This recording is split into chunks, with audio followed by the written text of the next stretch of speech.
Kung proper use yung paggamit ng manual mode, pwede ko sabihin mas matipid talaga siya sa fuel. Pero ito ang problema kasi sa mga manual mode na mga automatic transmission.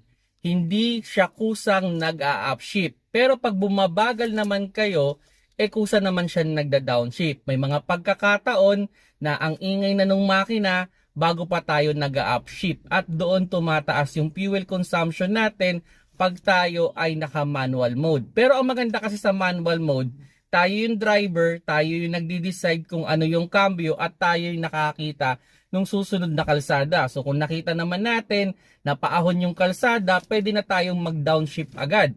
At kung nakita naman natin na pababa at gusto nating mag-cruising, pwede tayong mag-upshift ng gear na mas makakatipid tayo sa fuel. Yun yung advantage ng manual mode over drive sa automatic transmission.